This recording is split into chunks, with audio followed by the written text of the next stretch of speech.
नमस्कार दोस्तों, स्वागत है आपका हमारे YouTube channel the student academy में। दोस्तों, लास्ट वीडियो में हमने संख्याओं के प्रकार के बारे में कुछ बातें जानी थी। 7 प्रकार हो चुके थे काल्पनिक संख्या, तो हमने लास्ट वीडियो में बताया था, जिसका लिंक डिस्क्रिप्शन में दे रखा है। नेक्स्ट जो आगे मैं उसी वीडियो से कनेक्ट करने के लिए कुछ आयोटा संबंधित कोई प्रश्न लेता हूँ। क्वेश्चन नंबर 1 है आयोटा की पावर 63। जब भी आयोटा की पावर 63 दे रखा हो और इसको हमें सॉल्व करना हो तो किस प्रकार करेंगे। तो ये करने के लिए सबसे पहले हमें चार बातों का ध्यान आवश्यक रूप से होना चाहिए। आयोटा की वैल्यू होती है √-1। आयोटा स्क्वायर की वैल्यू होती है -1। इसका हम स्क्वायर करेंगे तो -1 आ जाएगा। आयोटा क्यूब की वैल्यू होती है माइनस आयोटा, और आयोटा की पावर 4 की वैल्यू होती है +1। अगर हमको ये चारों वैल्यू पता है तो हम इजीली किसी भी प्रकार के आयोटा के प्रश्न को कर सकते हैं। ठीक है दोस्तों, हमें क्या करना है, लास्ट वीडियो में मैंने बताया था कि आयोटा को इस प्रकार से लिखना है, आयोटा की पावर 4 इंटू आयोटा। अब इस 4 का हमें इस पावर के अंदर डिवाइड देना है। तो देखो 63 है तो 15 होगा, 15 चौक 60 और शेषफल बच गया 3। जो भी भागफल है उसको तो यहाँ पे लिखना है, और जो शेषफल आ रहा है उसको दूसरे वाले आयोटा पे लिखना है। हमें पता है आयोटा की पावर 4 की वैल्यू होती है 1, तो 1 की पावर 15 इंटू आयोटा क्यूब की वैल्यू कितनी होती है माइनस आयोटा। तो मल्टीप्लाई करेंगे क्या आएगा माइनस आयोटा। इस प्रकार हमारा आंसर क्या आ जाएगा माइनस आयोटा। देखिए दोस्तों, एक बार वापस देखिए, आयोटा की पावर 63 है, इसको हमने दो हिस्सों में तोड़ा है। आयोटा की पावर 4 की पावर 15 और आयोटा की पावर 3। इसकी वैल्यू 1 है, 1 की पावर 15 की वैल्यू भी 1 होगी, और आयोटा क्यूब की वैल्यू यहाँ पे लिख रखी है, क्या होगी माइनस आयोटा। तो इस प्रकार इसकी वैल्यू क्या होगी माइनस आयोटा, और टोटली वैल्यू क्या होगी माइनस आयोटा। नेक्स्ट एग्जाम्पल लेते हैं, एग्जाम्पल नंबर 2,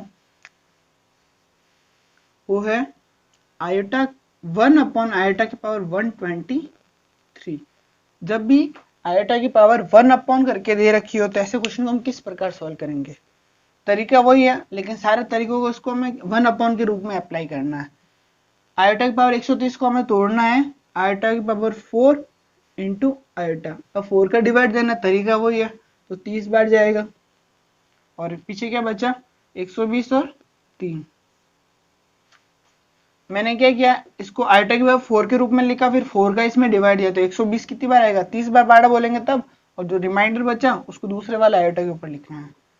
इसको हम कैसे कर सकते हैं, आयोटा की पावर इसकी वैल्यू होगी 1 इंटू आयोटा क्यूब। इसको सॉल्व करते हैं तो ये ऐसा होगा। अब दोस्तों देखिए यहाँ पे, अब ये इसका आंसर नहीं है, एक्चुअली आंसर तो है लेकिन प्रॉपरली आंसर ये इसका नहीं है। तो जब भी हमें 1 अपॉन के अंदर आयोटा की वैल्यू हो तो जो नीचे वाला आयोटा है ना, उसको हमें आयोटा की पावर 4 के रूप में कन्वर्ट करना है। वापस सुनिए, जो नीचे वाला आयोटा है उसको हमें आयोटा की पावर 4 के रूप में कन्वर्ट करना है। तो यहाँ पे आयोटा की पावर कितनी है 3, तो हम क्या करेंगे आयोटा से गुणा और आयोटा से भाग देंगे। तो नीचे वाला क्या हो गया आयोटा की पावर 4, ठीक है। 3 + 1 क्या होगा आयोटा की पावर 4, जिसकी वैल्यू क्या है 1, तो आयोटा अपॉन 1 इसकी वैल्यू क्या होगी आयोटा। ये आपका आंसर हो जाएगा। देखिए एक बार वापस देखिए इस क्वेश्चन को, जब भी हमें आयोटा की पावर 1 अपॉन में दे रखी हो तो सॉल्व करने के बाद हमें हमेशा, जब भी ऐसी कंडीशन आ जाती है इस तरीके की, तो हमें जो डिनोमिनेटर में आयोटा की पावर दे रखी है उसको हमें आयोटा की पावर 4 बनाना है, ताकि ये इजीली 1 हो जाए और हमारा आंसर आ जाए। ठीक है दोस्तों, आप इजीली क्वेश्चन को वापस देखिए। ठीक है, हम लेते हैं अगला एग्जाम्पल, बढ़ते हैं आगे वाले एग्जाम्पल की ओर। अगला है √-1 की पावर 4n + 1। √-1 की पावर 4n + 1। √1 ये किसकी वैल्यू होती है आयोटा की वैल्यू, तो आयोटा की वैल्यू 4n + 1। इसको हम देखो, ये घातांक का नियम होता है a की पावर m इंटू a की पावर n, तो क्या होता है a की पावर m + n। यदि हमें इस रूप में दे रखा है तो हम इस रूप में भी फिर तोड़ सकते हैं। a की पावर m + n के रूप में दे रखा है, जब भी गुणे में हो घातें जुड़ जाती है, तो घातें जुड़ी हो तो उसको हम मल्टीप्लाई करके भी तो लिख सकते हैं, जब भी बेस क्या होना चाहिए बराबर। तो इसको हम ऐसे भी लिख सकते हैं आयोटा की पावर 4n इंटू आयोटा की पावर 1। अब देखिए आयोटा की पावर 4n, मैंने एक बात बताई थी कि हम ऐसे कोई भी इक्वेशन आते हैं उनको 4 करके कोई भी उसका भागफल आता है, फिर मल्टीप्लाई करके यहाँ पर रिमाइंडर आता है या शेषफल आता है। जो भी चीज हो, भागफल हो या कोई भी संख्या हो, लेकिन वो आनी क्या चाहिए, 4 का मल्टीपल आनी चाहिए। तो ये 4n भी क्या है, 4 का मल्टीपल ही है। इसको हम ऐसे भी तो लिख सकते हैं ना, आयोटा की पावर 4 की वैल्यू 4 की पावर n इंटू आयोटा की पावर 1। ठीक है, तो इसकी वैल्यू क्या होगी 1, और 1 की पावर कुछ भी हो उसकी वैल्यू भी 1 ही होती है इंटू आयोटा, तो इसकी वैल्यू क्या होगी आयोटा। ये हमारा आंसर है। देखिए आप आराम से देखिए, कहीं भी कोई दिक्कत हो तो सबसे पहले √1 है, √-1 है, उसको हमने कन्वर्ट किया आयोटा के अंदर, फिर पावर को लिखा, फिर पावर को ब्रेक किया और वैल्यू पुट की, हमारा आंसर आ गया आयोटा। अगला एग्जांपल लेते हैं आयोटा, चौथा एग्जांपल है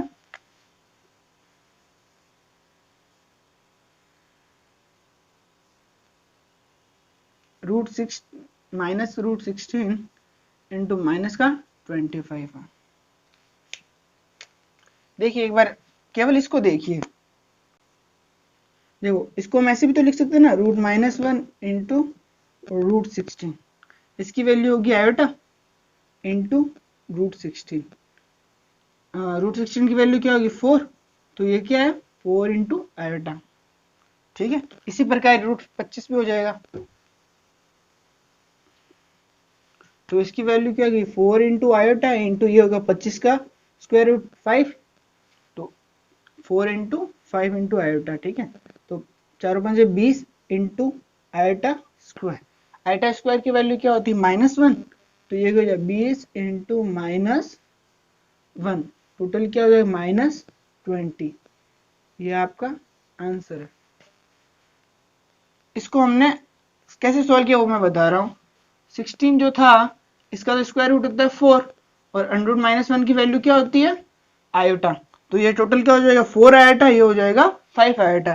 संख्या संख्या का गुणा होगा, आयोटा आयोटा का गुणा होगा, 4 5 20, iota into iota, iota square, iota square की वैल्यू होती है -1, तो 20 इंटू -1 क्या होगा -20। ये आपका आंसर। आइए दोस्तों बढ़ते हैं अगले प्रश्न की तरफ। पांचवा एग्जाम्पल है आयोटा की पावर 1 अपॉन आयोटा की नहीं ऐसा कर दीजिए आप, आयोटा की पावर -343, आयोटा की पावर -343। आपको पता होगा दोस्तों, जब भी पावर माइनस में होती है तो उसको हम 1 अपॉन करके भी लिख सकते हैं, तो इसको हम क्या लिखे 1 अपॉन आयोटा की पावर 343। अब देखिए दोस्तों ये हमारे एग्जाम्पल 2 की तरह ही बन गया है, तो इसको क्या लिखेंगे 1 अपॉन आयोटा की पावर 4 इंटू आयोटा। अब इसका हम डिवाइड देंगे तो कितने बच जाएगा 8 और 5, रिमाइंडर बच गया 3।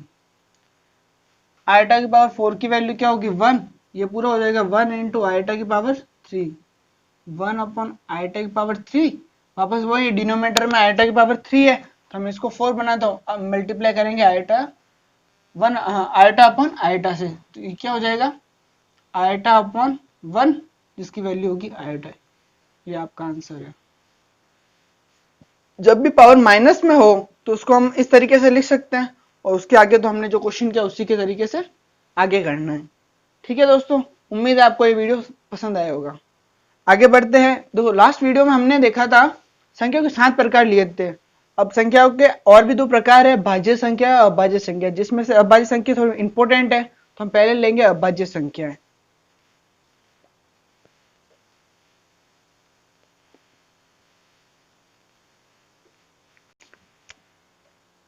7 प्रकार तो हो गए थे, ये 8वां प्रकार है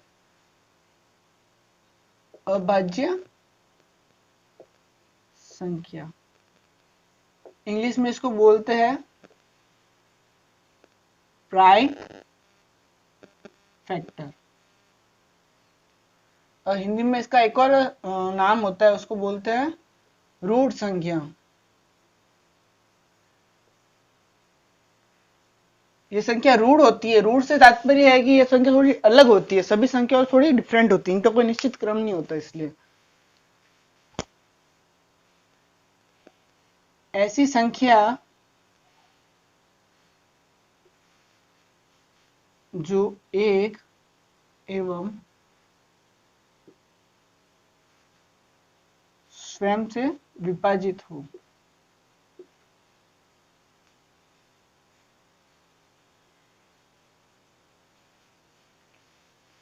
ऐसी संख्या जो या तो एक से विभाजित हो या फिर स्वयं से विभाजित हो। जैसे उदाहरण के लिए ले सकते हैं हम 29 है, 97 है, सीक्वेंस लिख देता हूँ, 2 है, 3 है, 5 है, 7 है, 11 है, 13 है, 17 है, 19 है, 23 है, 97 है, 101 है, 997 है, और भी है, बहुत सारी संख्या है। ये जो भी संख्या मैंने आपके सामने लिखी, ये सभी इसके अभाज्य संख्या के एग्जाम्पल है। ये सारी संख्या इस प्रकार की है जिसमें या तो या एक से डिवाइडेड होगी या फिर स्वयं से डिवाइडेड होगी। इसके अलावा इनका कोई भी गुणनखंड नहीं है, कोई भी इनका किसी भी संख्या अन्य संख्या से विभाजित नहीं होती है। ये संख्या क्या कहलाती है? अभाज्य संख्या। कुछ इंपॉर्टेंट पॉइंट है अभाज्य संख्या संबंधित, वो मैं लिखता हूं।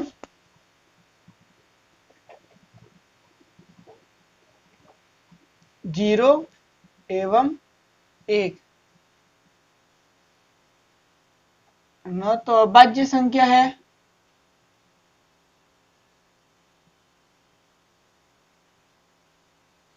न ही भाज्य संख्या है।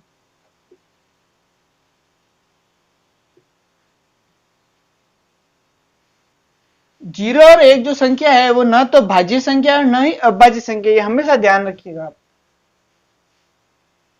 दो एकमात्र सम अभाज्य संख्या है।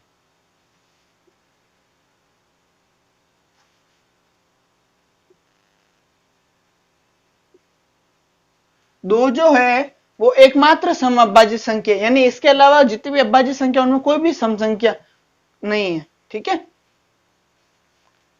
4 सर्वप्रथम आने वाला कॉम्पोजिट नंबर है, ये हमेशा ध्यान रखें। 4 जो है वो सर्वप्रथम आने वाला कॉम्पोजिट नंबर है। देखो 0 और 1 न तो अभाज्य संख्या है न ही भाज्य संख्या है, दो एकमात्र एक सम अभाज्य संख्या है, यानी इसके अतिरिक्त कोई भी सम संख्या नहीं है। और 4 सर्वप्रथम आने वाला कॉम्पोजिट नंबर है। ठीक है दोस्तों, आगे पॉइंट लेते हैं। 1 से 100 तक आने वाली अभाज्य संख्या।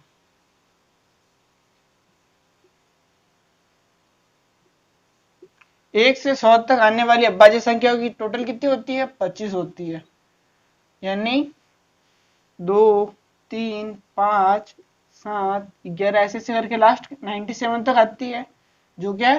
ये टोटल कितनी संख्या है? 25 अभाज्य संख्या है। टोटल कितनी है? 25।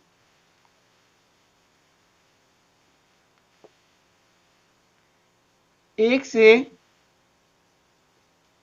50 तक अभाज्य संख्या है।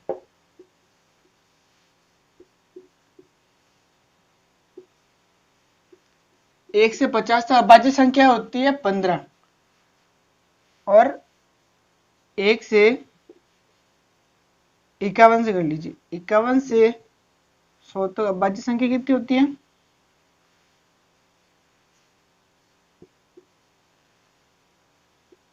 वो होती है टोटल 10। ये जो 25 है किस प्रकार है? 1 से लेकर 100 तक 25 अभाज्य संख्या है, लेकिन 1 से लेकर 50 तक अभाज्य संख्या की संख्या है टोटल 15, और 51 से 100 तक है वो क्या है? 10। से टोटल कितनी है? 25 है। इस प्रकार से 25 अभाज्य संख्या है। आगे देखो, जिस प्रकार हमने 101 से लेकर 200 तक टोटल कितनी? 21। तो ये किस प्रकार है? 101 से लेकर 150 तक अभाज्य संख्या है कितनी टोटल? 10। और 151 से लेकर 200 के बीच 101 से लेकर 150 के बीच है 10 और 151 से लेकर 200 तक अभाज्य संख्या कितनी है 11।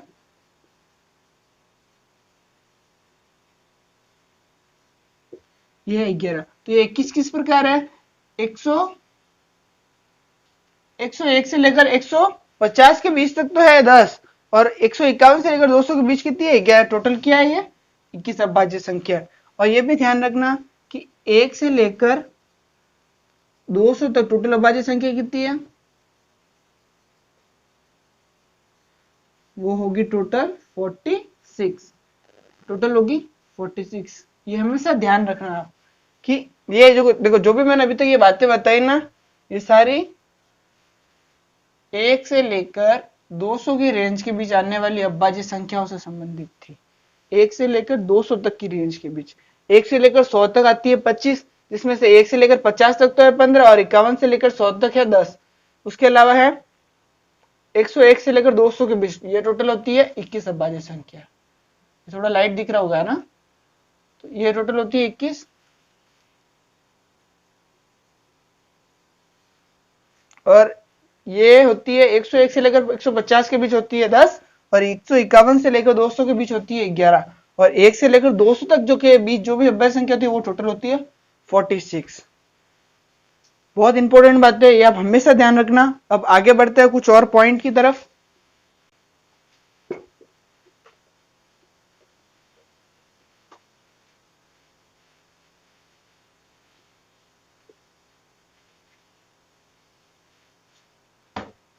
नेक्स्ट पॉइंट है जो है अभाज्य संख्या और संबंधित छोटी अभाज्य संख्या और बड़ी अभाज्य संख्या। तो ध्यान रखें कि 2 अंकों की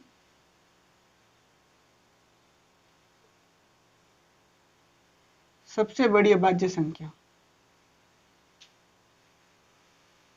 अभाज्य संख्या क्या है 97। 2 अंकों की सबसे बड़ी अभाज्य संख्या 97। अगला है 3 अंकों की सबसे छोटी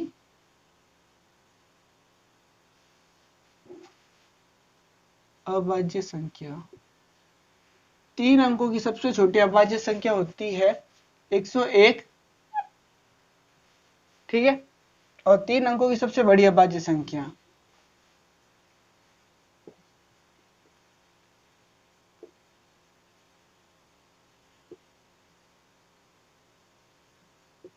अभाज्य संख्या 3 अंकों की सबसे बड़ी अभाज्य संख्या होती है 997।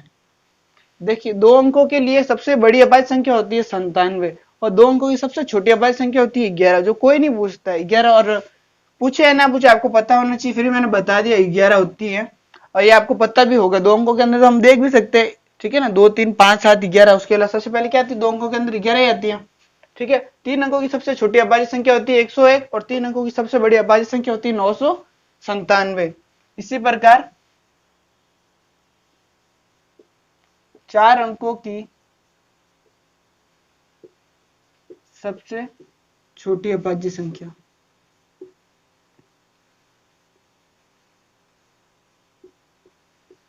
वो होती है 1009 और 4 अंकों की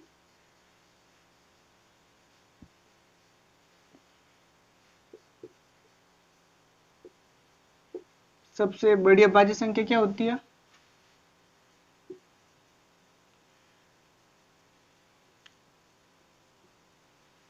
वो होती है 9973। याद रखना हमेशा आप।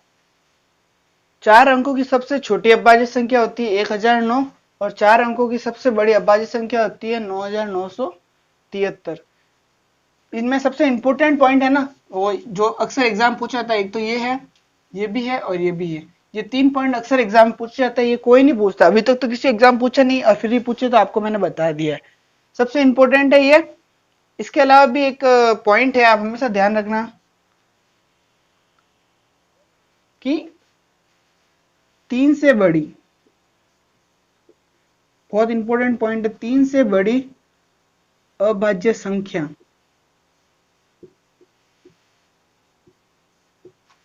सदैव 6n प्लस माइनस 1 के रूप में होती है।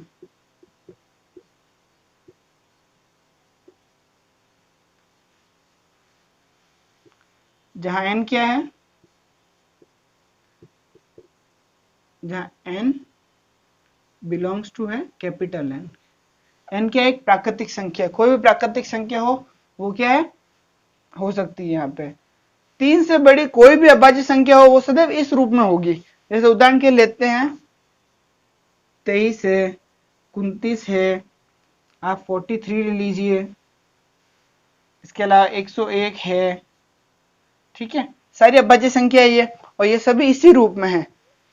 देखो ये क्या है, 6 इंटू 4 माइनस 1 ही तो है ये, क्या हम इसको ऐसे नहीं लिख सकते, 6 चौक 24, 24 में से ये गया क्या होगा 23। ये अभाज्य संख्या ये इस रूप में है या नहीं है, ठीक है, ये है 29। तो 6 इंटू 5 माइनस 1, 6 इंटू 5 माइनस 1 क्या होगा, 6 पंजे 30 और एक गया तो क्या हो गया 29। 43 देखिए 6 इंटू 7 प्लस 1, और 101 देखिए 6 इंटू 18, 18 18 2 तेरह 18 14 18 5 9 18 छंग 108, नहीं तो 17 कर दीजिए आप, 17 छंग 102 माइनस 1, ये भी इस रूप में। ध्यान रहे 3 से बड़ी कोई भी अभाज्य संख्या हो वो सदैव 6n प्लस माइनस 1 के रूप में होती है। मतलब ये 6n या तो अभाज्य संख्या 6n प्लस 1 होगी या 6n माइनस 1 होगी, कोई भी अभाज्य संख्या जो 3 से बड़ी है। एक चीज आप इसमें ध्यान देना कि, एक सेकंड में बताता हूं आपको, पहले आप यहां तक नोट कर लीजिए, ठीक है, यहां तक नोट कर लीजिए, ये सारे पॉइंट में मिटा रहा हूं एक बार।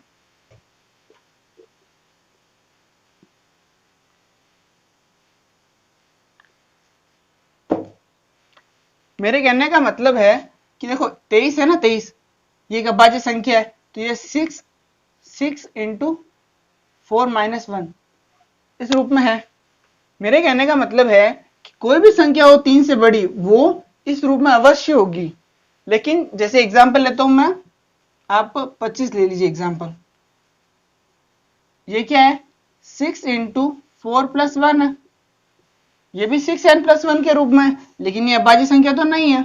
तो ये सबसे इंपॉर्टेंट भाई आप जो नोट कर लीजिएगा कि कोई भी अभाज्य संख्या है वो इस रूप में अवश्य होगी, लेकिन कोई भी संख्या अगर इस रूप में है इसका मतलब जरूरी नहीं है कि वो अभाज्य संख्या है। यानी 3 से बड़ी कोई भी संख्या जो अभाज्य संख्या हो तो वो इस 6n प्लस 1 या 6n माइनस 1 के रूप में अवश्य होगी, लेकिन इस कोई भी संख्या जो 6n प्लस 1 या 6n माइनस 1 के रूप में है तो जरूरी नहीं है कि वो संख्या अभाज्य हो। जैसे उदाहरण मैंने बताया आपको, ये 25 है, 49 ले लीजिए आप, ये सारी संख्या क्या है, हो भी सकती है, जरूरी नहीं है कि वो है या नहीं है, लेकिन ये जरूरी है कि अभाज्य संख्या है और 6n प्लस 1 या 6n माइनस 1 के रूप में होगी, वो अवश्य होगी। इसके अलावा आप एक और पॉइंट हमेशा ध्यान रखिए, ये आप नोट कर दीजिए, बहुत इंपॉर्टेंट पॉइंट है।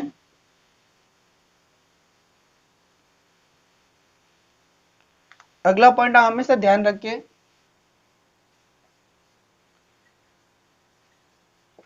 अभाज्य संख्या को कभी भी 6 से विभाजित किया जाता है तो रिमाइंडर शेषफल या तो 1 बचता है या फिर 5 बचता है। हमेशा ध्यान रखें किसी भी अभाज्य संख्या को 6 से विभाजित करने पर या तो उसका शेषफल 1 होगा या फिर क्या होगा 5 होगा। ये एक्चुअली इसी से संबंधित ही है कि देखो 6 में से जाएगा तो या तो फिर ये देखो n की वैल्यू 0 रखे, प्राकृतिक संख्या नहीं रखे, 0 भी रखे तो या तो ये 1 आएगा, और या और कोई भी रखोगे माइनस करोगे तो या तो 5 भी आ सकता है। तो हमेशा ध्यान रखिए कि इसका शेषफल हमेशा क्या होना चाहिए, या तो 1 आना चाहिए या 5 होना चाहिए। तो वो कौन सी संख्या होगी आपके लिए, हमेशा अभाज्य संख्या होगी।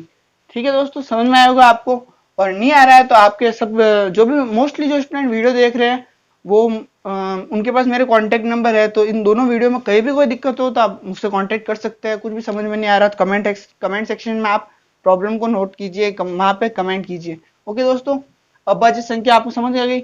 आगे है पॉइंट, वो है भाज्य संख्या।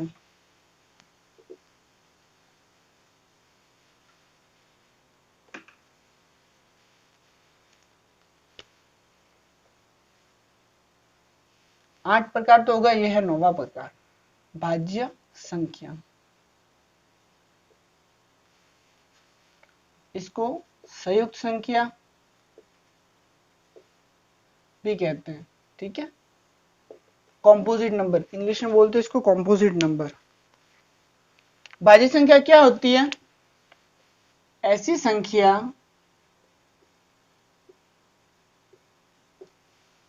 जो एक एवं स्वयं के अतिरिक्त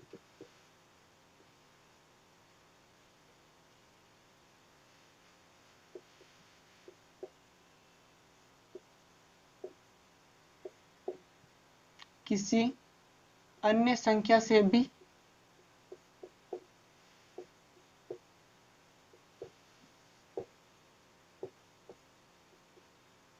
विभाजित हो। ऐसे कोई भी संख्या जो एक से या स्वयं के अतिरिक्त किसी अन्य संख्या से भी विभाजित हो तो वो संख्या कहलाती है भाज्य संख्या। उदाहरण देखिए आप, 27 है, 32 है, 18 है, 7 तो नहीं है, 9 है, 10 है, सारी संख्या क्या है? भाज्य संख्या। जैसे उदाहरण के लिए 27 लेते हैं, 27 को फैक्टर्स क्या हो गए? देखो 1 और 27 तो होंगे होंगे, इससे तो ये विभाजित हो ही रही है, इसके अलावा 3 से हो रही है, 9 से हो रही है, ठीक है ना। तो इन दोनों के अतिरिक्त भी तो ये संख्या है जो इनको डिवाइड कर रही है, तो ये संख्या क्या कहलाएगी? भाज्य संख्या। ठीक है दोस्तों, अब ये एक प्रश्न आता होगा आपके माइंड में अभाज्य संख्या संबंधित कि हम कैसे डिटरमाइन करेंगे कि ये संख्या है वो अभाज्य संख्या है, भाज्य संख्या है। मान लीजिए n कोई संख्या है, अभाज्य है या भाज्य?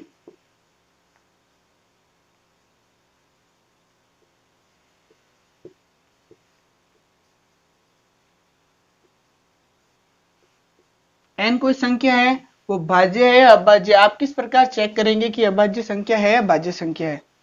ठीक है, तो इसके लिए आप हमेशा ध्यान रखिए एक चीज, जो भी संख्या आपको दे रखी है n, उसका आप वर्गमूल ज्ञात कीजिए। जो भी संख्या दे रखी है n, उसका क्या ज्ञात करना है? वर्गमूल। और रूट n से छोटी अभाज्य संख्या, रूट n से छोटी अभाज्य संख्या जो n को विभाजित न करे, जो भी संख्या है उसका हम वर्गमूल ज्ञात करेंगे। वर्गमूल ज्ञात करने के बाद उससे छोटी जो भी अभाज्य संख्या है वो सारी लिखेंगे और उन सारी अभाज्य संख्या से एक एक बार करके हम n के अंदर भाग देंगे। यदि किसी भी अभाज्य संख्या से वो संख्या विभाजित नहीं हो रही है तो इसका मतलब हमें जो संख्या दे रखी है वो क्या है? अभाज्य संख्या। जैसे उदाहरण के लिए ले लीजिए आप 200, ऐसा कीजिए आप 123 ले लीजिए एक बार के लिए, एग्जाम्पल है 123। वैसे देखने से पता चल रहा है कि ये 3 और 2 5 और 1 6 से विभाजित, तो अभाज्य संख्या तो नहीं है, लेकिन मैं तरीके से बताता हूँ। देखिए इसका सबसे पहले वर्गमूल लेते हैं 123, तो देखो 121 का होता है 11, तो ये होगा 11 समथिंग कुछ आएगा, 11 पॉइंट, ठीक है। तो हमें अब 11 से छोटी या 11 से तक की, मतलब 123 की वर्गमूल से जो भी छोटी संख्या है अभाज्य वो हमें सारी लिखनी है। तो 2 है, 3 है, 5 है, 7 है और 11 भी। 11 भी तो छोटी अभाज्य संख्या है। 11 पॉइंट, देखो 123 का वर्गमूल करेंगे 11 पॉइंट में कुछ आएगा, तो 11 भी इससे छोटी संख्या है। देखो दो से इसको विभाजित करके देखते हैं, नहीं हो जा रहा है, और 3 से तो विभाजित हो ही रहा है, ये 3 2 और 1 टोटल हो गया 6, तो ये 3 से विभाजित होगा। तो 3 से विभाजित हो रहा है ना ये, तो ये अभाज्य संख्या नहीं है। ये वापस देखिए आप, जो भी संख्या हमें दे रखी है उसका हमें वर्गमूल ज्ञात करना है। वर्गमूल ज्ञात करने के पश्चात उस वर्गमूल से छोटी जो भी अभाज्य संख्या है वो सारी अभाज्य संख्या हमको लिखनी है और एक एक से भाग देकर चेक करना है। यदि किसी भी अभाज्य संख्या का उस संख्या n में भाग जाता है तो हमें दी गई संख्या क्या है? अभाज्य संख्या नहीं है। ध्यान देंगे आप इस चीज पे। एक और एग्जांपल लेते हैं,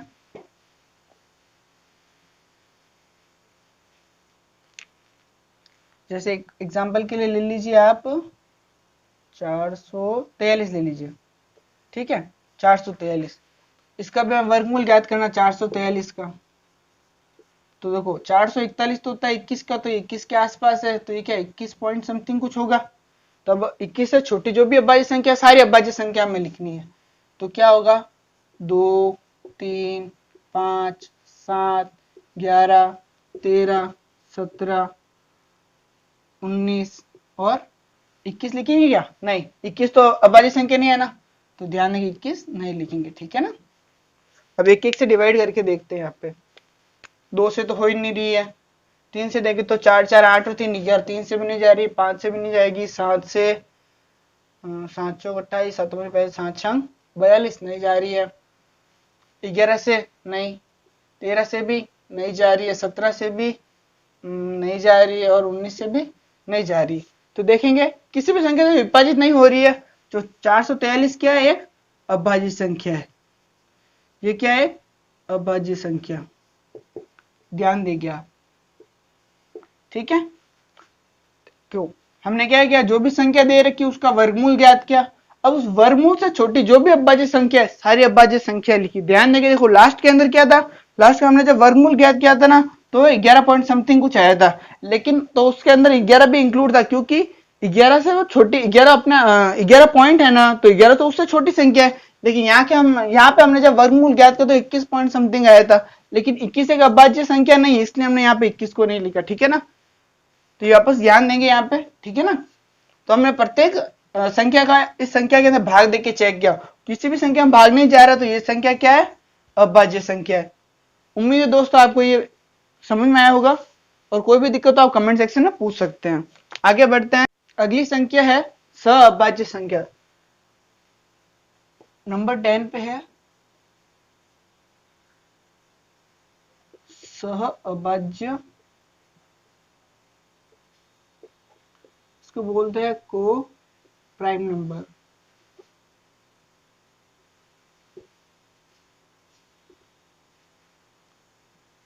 सहअभाज्य संख्या ऐसी संख्या जिनका कॉमन फैक्टर क्या हो? 1 हो।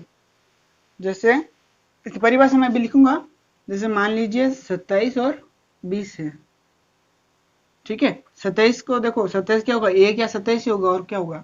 और ये हो सकता है 5 है, 4 है, ठीक है, 5 इंटू 4 है, 1 इंटू 20 है, ठीक है। तो ऐसे से इन दोनों कॉमन फैक्टर लेंगे तो क्या आएगा? 1 आएगा ना, ठीक है। तो ऐसी संख्या, और इसके साथ करेंगे तो इसको ये भी तो लिख सकते 1 इंटू 5 इंटू 4, तो एक यहाँ पे भी आ रहा है, एक यहाँ पे भी आ रहा है। तो ऐसी संख्या जिनका कॉमन फैक्टर क्या हो? 1 हो, वे संख्या कहलाएगी सहअभाज्य संख्या, को प्राइम नंबर।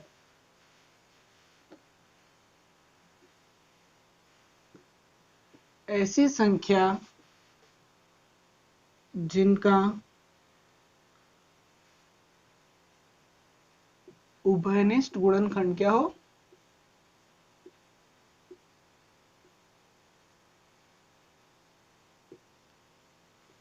1 हो, वे संख्या क्या कहलाएगी? सहअभाज्य संख्या। ये आपका एग्जाम्पल है। एक और एग्जाम्पल देख लीजिए आप, 54 और 65 है, ये भी सहअभाज्य संख्या है। इनमें भी कॉमन फैक्टर्स क्या है? 1 है। और एक और एग्जाम्पल ले लीजिए आप। देखो एक चीज आप हमेशा ध्यान रखना, यदि इन दोनों संख्या में से हमने एक भी संख्या अभाज्य संख्या ले ली है, एक भी संख्या दोनों में से अभाज्य संख्या है, तो दोनों संख्या ऑलवेज क्या होगी? ऑलवेज वो को प्राइम नंबर ही होगी। जैसे उदाहरण के लिए 97 के साथ में कोई भी संख्या ले ले तो 25 है, ठीक है ना। कोई भी संख्या 97 के साथ, जैसे 97 क्या अभाज्य संख्या है, तो 97 से हमने दूसरी कोई भी संख्या लेना, वो संख्या अभाज्य संख्या तो क्या को प्राइम नंबर ही होगी, सहअभाज्य संख्या ही हो गई। जैसे एक और एग्जांपल ले लेते हैं हम, 101 है, ये अभाज्य संख्या है, तो इसके साथ में कुछ भी नंबर ले सकता हूँ, 35 है, ठीक है ना। तो ये दोनों भी संख्या ऑलवेज क्या होगी? सहअभाज्य संख्या। लेकिन यदि हम अभाज्य संख्या नहीं ले, जैसे एक एग्जांपल है, इसके अंदर मैंने क्या लिया? 54 और 65 को लिया ना। देखो ये अभाज्य संख्या है क्या? नहीं है। ये अभाज्य संख्या है क्या? नहीं है। दोनों अभाज्य संख्या नहीं है, तो ध्यान रख के लेने हैं कि दोनों संख्या अभाज्य संख्या, दोनों में से एक भी संख्या अभाज्य नहीं है, तो दोनों संख्या एक दूसरे को काटनी नहीं चाहिए। वो संख्या क्या कहलाएगी? को प्राइम नंबर, सहअभाज्य संख्या। सामान्य भाषा में हम कह सकते हैं वे संख्या जो एक दूसरे को प्रतिच्छेद नहीं करे, एक दूसरे को काटे नहीं, वे संख्या कहलाएगी सहअभाज्य संख्या है। उम्मीद है दोस्तों आपको पूरा वीडियो पसंद आया होगा। काफी इस बार फर्स्ट वीडियो जो मैंने बनाया था वो 20 मिनट का था, ये थोड़ा मेरे हिसाब से लगभग 30 मिनट का बन गया होगा। और दोस्तों एक चीज मैं बोलना चाहता हूँ, कुछ स्टूडेंट है जो इस मतलब आफ्टर लॉकडाउन इस मेरे बैच को ज्वाइन करेंगे, तो उनके उनके लिए मैं एक बात बताना चाहता हूँ कि वो है ना, जो भी ये नोट्स में लिखा रहा हूँ उनको आप नोट कर सकते हो इजीली। बहुत अच्छा टॉपिक है नंबर सिस्टम, काफी बेसिक चीज है, काफी अच्छा कंटेंट है ये। और इसमें नेक्स्ट एक्सरसाइज में हमें ना अभाज्य संख्याओं के गुणनखंड के बारे में सीखेंगे। टोटल गुणनखंड कितने होते हैं, सम गुणनखंड कितने होते हैं, विषम गुणनखंड कितने होते हैं। आप सभी को पता ही है, अभी बीएससी और बीएससी के एग्जाम बीच में लटके हुए हैं, तो हम भी यही चाहते हैं एग्जाम नहीं हो, और चांस है कि नहीं हो, क्योंकि जुलाई तक स्थिति सामान्य होने वाली नहीं है। तो हमें जो भी समय मिल रहा है उसका हम सदुपयोग करें। एसएससी बहुत ही अच्छा है हमारे लिए, क्योंकि एक साल बाद हम फाइनल ईयर जब क्रॉस करेंगे उसके बाद हमारे पास एक ही ऑप्शन रहता है, मोस्टली स्टूडेंट के पास ये एक ही ऑप्शन रहता है कि कॉम्पिटिशन एग्जाम की तैयारी करें। तो बेटर होगा आप इसी टाइम से शुरुआत करेंगे, तो आपकी जब दूसरे लोग तैयारी करना शुरू करेंगे उस समय हम कोशिश है कि हमारे हाथ में जॉब हो, हमारा फ्यूचर है वो काफी सेफ होगा। तो उसके लिए एक थोड़ी सी रिक्वेस्ट है आपको, और एक और छोटी सी रिक्वेस्ट करना चाहता हूँ कि इस वीडियो को आप अधिक से अधिक शेयर करें, लाइक करें, कमेंट करें। और अन्यथा आप है ना, इस वीडियो में कभी कोई दिक्कत हो, आपको किसी प्रश्न में समझ में नहीं आ रहा है, कोई भी समस्या हो रही हो नंबर सिस्टम से संबंधित, जब मैं एक बार पूरा पढ़ा लूंगा ये, और आपको भी पता ही है कि YouTube पे सारा कंटेंट हम नहीं डाल सकते, जैसे कंप्लीटली क्लास आपको YouTube अवेलेबल नहीं करवा सकते। अगर हमने ये डाल दी तो कोचिंग कौन आएगा फिर, है ना। तो इसलिए मोस्ट जो इंपॉर्टेंट चीजें हैं, बहुत ही यूनिक चीजें हैं, वो सारी हमने वीडियो के माध्यम से आपको बता रहे हैं। बाकी बेसिक चीज के लिए आपको ज्वाइन करना होगी कोचिंग, जो सभी बच्चे जानते हैं।